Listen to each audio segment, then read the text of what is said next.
Hello! It's been a hot minute since we've covered Monster Hunter, but Velkhana's back, and so am I. However, it seems like the real star of this update is our new, very wordy adversary, Risen Crimson Glow Valstrax. Try saying that 10 times very fast.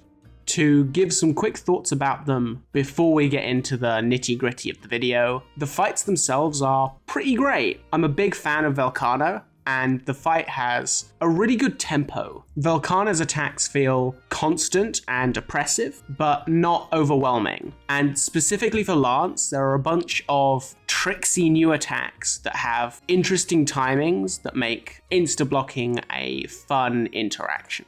And on the other hand, we've also got Risen Crimson Glow Valstrax, and that is an interesting fight. Personally, I find normal Crimson Glow to already be quite a chaotic fight with loads of really hard-hitting attacks and combos that go on for ages, leaving you feeling like you're just dodging, unable to hit back in return. So giving Risen Crimson Glow even more attacks that hit really hard doesn't really change much for me. If anything, I'm finding it a bit like a Furious Rajang situation in Iceborne, where his newer attacks makes it easier for me to deal with Valstrax, making him not much harder and sometimes feel easier, in fact, than the normal Valstrax variant. Okay, so I've had a quick check on Twitter, and apparently I'm in the tiny minority here, and that most people are finding Risen Valstrax really, really hard, which he is, but I think that he's not much harder than Valstrax, who was already quite hard. Either way, let's look at what's new for Lance. So, in terms of weapons, we have a new addition to the Ice Lances with Knightly Ectis, and it's pretty good. It's got 340 raw, 28 ice, really good slots for a weapon with a 4 slot and 1 slot, and also a level 3 slot rampage. If we compare it to its closest competitor, which would probably be the Lunagoron Lance, that's only got 330 raw, but also has slightly better element at 32 compared to Velkhana's 28. And again, it has worse slots with a 1 and a 1 slot. So, on paper, the Velkhana Lance seems like an upgrade, right? Well, the comparison gets a little bit more murky when we factor in sharpness, as the Velkhana Lance has 20 units of purple less than the Lunagoron Lance, with 20 units for Velkhana and 40 units for Lunagoron. And in theory, this makes the Velkhana Lance less competitive, as you're going to need to spend an extra point or two on handicraft that you otherwise wouldn't be when using the Lunagoron Lance. However, it's very much up to accuracy and playstyle, as normally you'd want 20 to 40 units of purple to last an area with Master's Touch. Velkhana's Lance is in the lower bound of that, so you definitely can get away without any sort of extra handicraft. And if you can, it makes the Velkhana Lance more of a definitive upgrade over Lunagoron. However, it gets even more complicated, as the other thing that we've been given in this update is new stats for unlocking augment slots. Or rather, I guess a better way to put it would be augment slots now give us weapon stats. It might look very complicated at first glance, but it's actually quite simple. For each weapon category, you get different stats, but within the weapon category, they're all the same. So if you compared a lance to a lance, they would have the same bonuses. But if you compared a lance to a great sword, they'd unlock different extra bonuses to its attack stats. Not that a comparison like that would actually be of any meaning either. So, with 2 slots unlocked, the lance gets an extra 5 raw. With 3 slots unlocked, you'll also get 7 element added onto your weapon's attack. And this is important because it only helps weapons with elemental stats. So a weapon like Tigrex's lance that doesn't have any element on the weapon would only get the +5 raw, even at level 3, while a weapon like Zinogre's would get additional element. This also doesn't work for weapons with status. Status doesn't count as an element, so unfortunately status weapons don't get extra points in its status value, and that also means that the Flaming Espinas weapon will have its fire element increased with its 3rd slot unlocked, but it will not have its hidden poison value increased. With the next slot that you unlock, your +5 raw will increase to a +15 raw, and then the next slot after that will unlock 10 sharpness. And this is where things get really interesting, because there are loads of weapons that would enjoy an extra 10 units of sharpness, as it means anything that uses at least one handicraft gets to free up a point in its armor set, making it more efficient overall. Finally, with the last slot unlocking, you'll get even more element, going from +7 to +21 for a cumulative bonus of +15 raw, +21 element, and +10 sharpness. And that's really nice. And that juicy elemental increase is pretty indicative of where this update is going as a whole. Right, so let's talk armor. We've gotten 2 new sets with this update and a bunch of new decorations. Firstly, Velkhana's armor. The set brings back the Frostcraft skill from Iceborne, which is cool. I love the way that the icicles flake when it recharges. I think it's really pretty, and it's one of those really interesting skills that acts as a damage buff at a cost to playstyle change, which is awesome and much preferred, in my opinion, when you're comparing it to yet another you do more damage but you don't have to do anything to earn it kind of skill. And to top it all off, Frostcraft is really, really strong. At its peak, it's a 30% raw buff and a 30% elemental buff and a 30% element buff. And to top it all off, that 30% increase is added at the end, so it scales really well, as it will include the attack buffs from the other skills that you have, like attack boost. It's great. But it's also not really for Lance. And that's because Frostcraft requires you to sheath your weapon very often. In case you don't know, let's go over Frostcraft at a really basic level. Basically, when your weapon is sheathed, the Frostcraft gauge will fill up, gaining a damage buff for each bar that is full. Once you draw your weapon, the bar will still increase, but at a very, very slow rate. And with every attack that you do, a portion of the gauge is used up in exchange for a damage boost that varies depending on how full the bar is.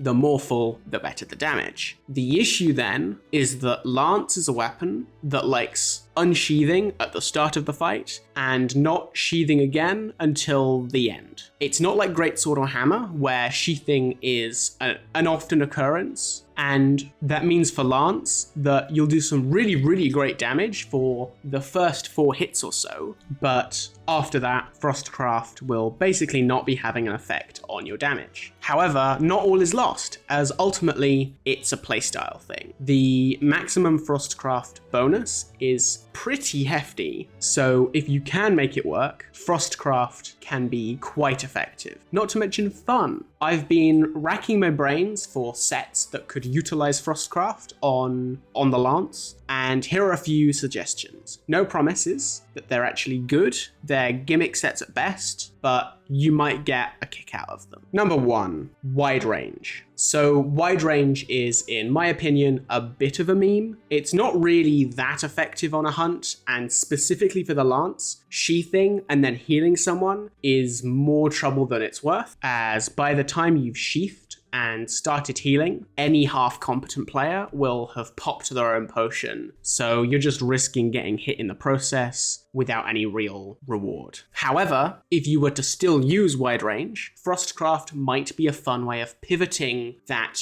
sheathing time into a way of doing extra damage. And at the very least, I think it synergizes very well with that sort of playstyle. Number 2, sheathing retreat. So it should be no surprise by now, but sheathing retreat is actually really good. Not only is it great for getting you out of sticky situations, but it's also pretty nifty as a mobility tool to help you close the gap between you and the monster in the mid-range. If you're using it offensively already, why not go the whole hog and combine it with Frostcraft to further maximize sheathing retreats offensive potential. Finally, number 3, it's just a playstyle thing. Maybe there are lots of attacks that you end up Superman diving instead of blocking. Maybe when the monster chases after the gunner in the corner on the other side of the arena, you decide that it's going to be easier for you to sheath and then run rather than charge attacking. You don't necessarily need to drastically change up your armor set or playstyle. Maybe you just sheath enough already, and that's okay. And in this case, Frostcraft is a great skill for you to use. Next up, let's have a look over Velkhana's armor pieces individually to see if they have any value outside of the Frostcraft skill. So the helmet is really interesting for Grinder S shenanigans. It seems like the dust has settled and that Grinder S's damage increase isn't really worth the loss in damage that comes from having to do the extra sharpening mid-hunt. However, it's still a pretty capital letters fun skill, and it's important to remember that sometimes speedruns and efficiency are only important within Monster Hunter as long as they facilitate fun. So if Grinder S is a skill that you want to use, this is a pretty great helmet to consider. It's got an efficiency of 5, and by that I mean that it's got 5 useful skills / decoration slots for useful skills. And of course that's under the assumption that you want Grinder S, but an efficiency of 5 is pretty decent. Not quite as decent as the Risen Teostra helmet or the Chaotic Helm, but again, it's still pretty good.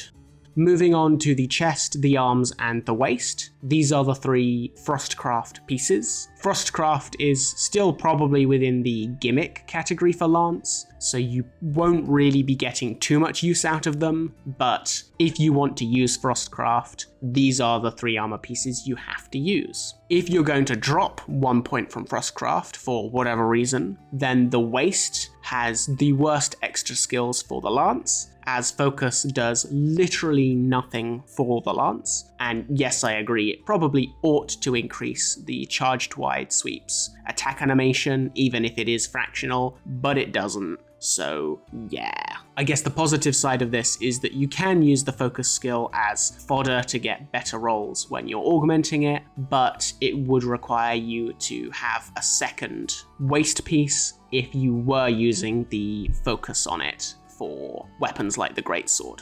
On the flip side, if you're only planning to use one piece, then the chest is probably the best bang for your buck, as it comes with Quick Sheath, which will help Lance use Frostcraft better.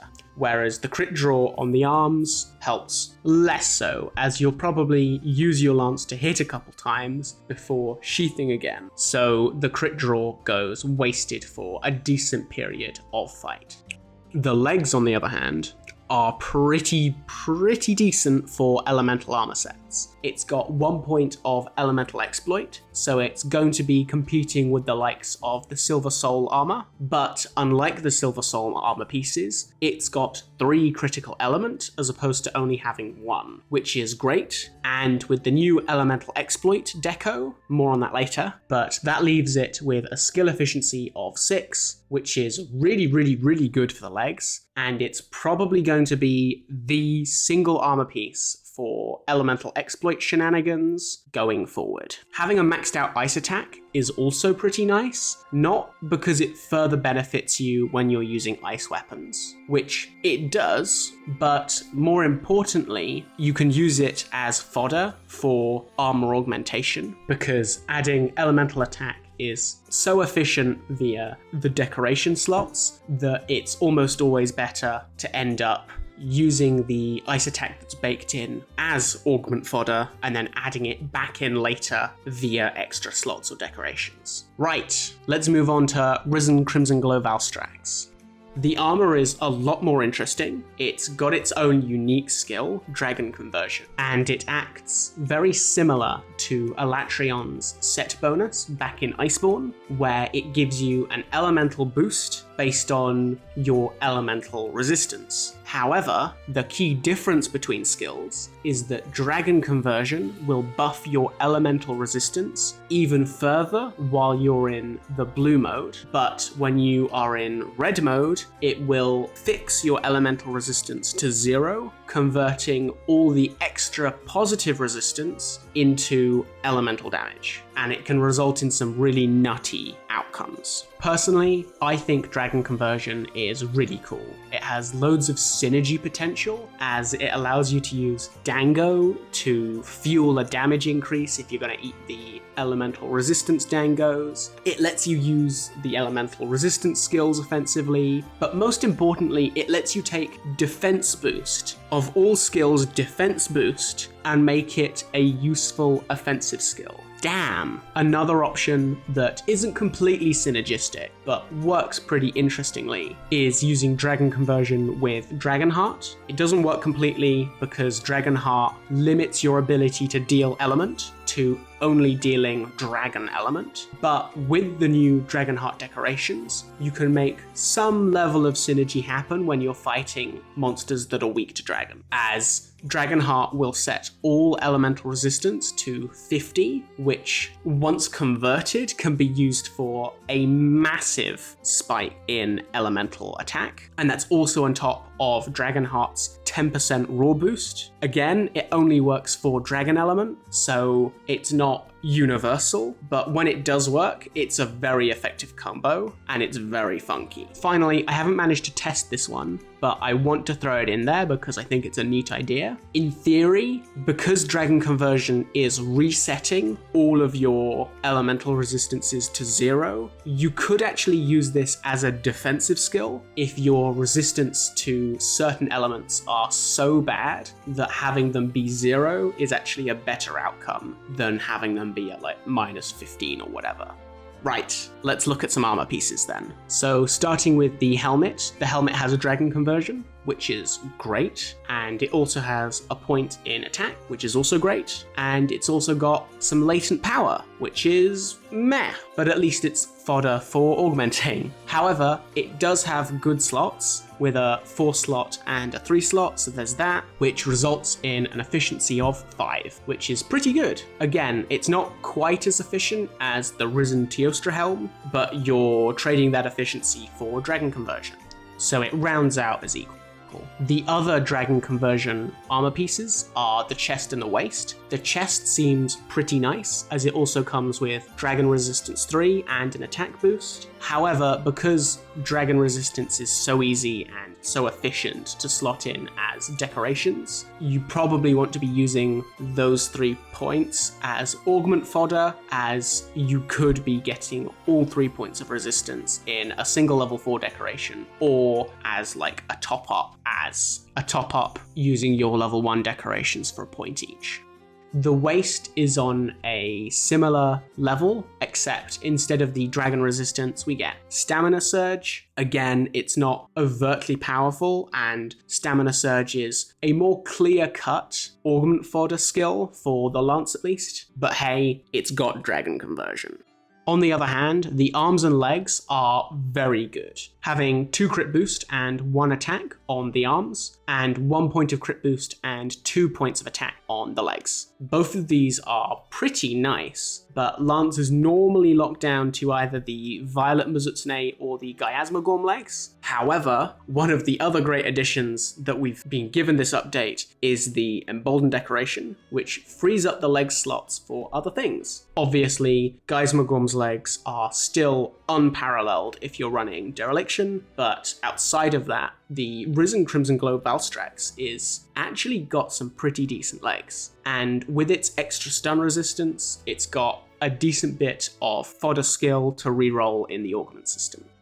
Right then, we've talked about the weapons and the armor, so let's talk about the new decorations. As a quick disclaimer, I don't have most of these unlocked because I've not finished the grinding that I need to do, so I've sourced this information from elsewhere, so you need to take it with a pinch of salt until you unlock it for yourself, as it could be wrong. But regardless, the decorations seem pretty nutty at the moment, so I'll list them all and then we'll go over them. So we've got the Chain Plus decoration, which is 2 points in burst, or chain crit as it used to be called. Then we've got the Potential Plus, which is 2 points in heroics. A level 3 decoration for trigger, which is a point in status trigger. Then we've got a Foray Plus, level 4 slot, 2 points in Foray, then the Backstab decoration, which will give us 2 points in Sneak Attack, the Hard Cornerstone level 4, which will give us 3 points in Defiance, a level 1 decoration for Intrepid Heart, a level 4 decoration, Elemental Exploit Plus, will give us 2 points in Elemental Exploit. Then we have the Dragon Heart decoration, that'll give us 1 point in Dragon Heart for a level 4 slot. Then the really juicy ones, Furor Plus, which will give us 2 points in Resentment, and then the Embolden level 2, which will give us a point in Embolden. So overall, there's a lot of really good decorations for Lance here. Embolden is going to be easy access to blocking attacks, and for 3 level 2 slots, it's not a bad choice to take if you need more blocking power. The Furor Jewel is also really strong when used alongside the multitude of health draining skills that lead you with a very high red health uptime. And in a similar manner, the Chain and the Elemental Exploit decorations are just very good skills. And then you've also got the other stuff, Dragon Spirit, the Potential Plus, Foray, Sneak Attack, which are all good, but I guess in a more niche setting, they're closer to like gimmick builds, I guess. Dragonheart specifically is a really strong set bonus in theory, but in Sunbreak it's not made much sway because Valstrax's G-rank set simply didn't have enough of the other good skills and slots to make Dragonheart worth it over the other armor skills. Now that it's a decoration, Dragonheart might just have a chance, although I'm not sure that's actually likely. Status Trigger in a similar level might be useful for evade lances and the like, so yeah, on the whole, very good decorations. But how does this affect the meta?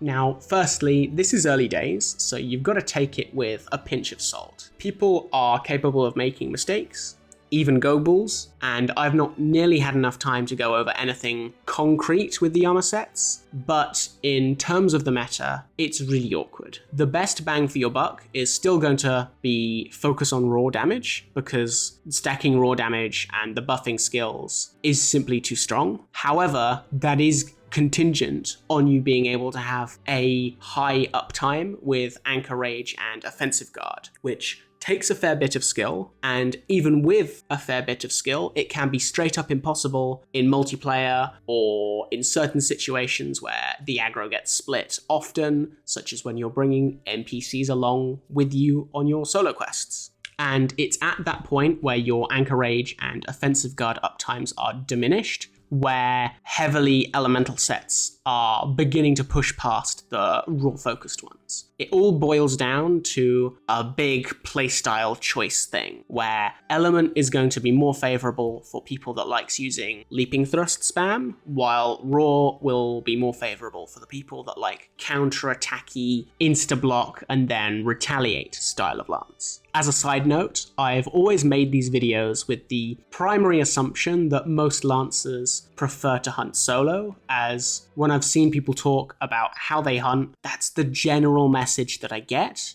However, with followers being allowed on most quests now, I'd be interested to conduct my own sort of research to see if lancers still hunt solo for the most part, or if we switched over to majoritively multiplayer / solo with followers. So please write down in the comments how you guys play with Lance, and we can use that data to better guide the channel and where we're focusing content to.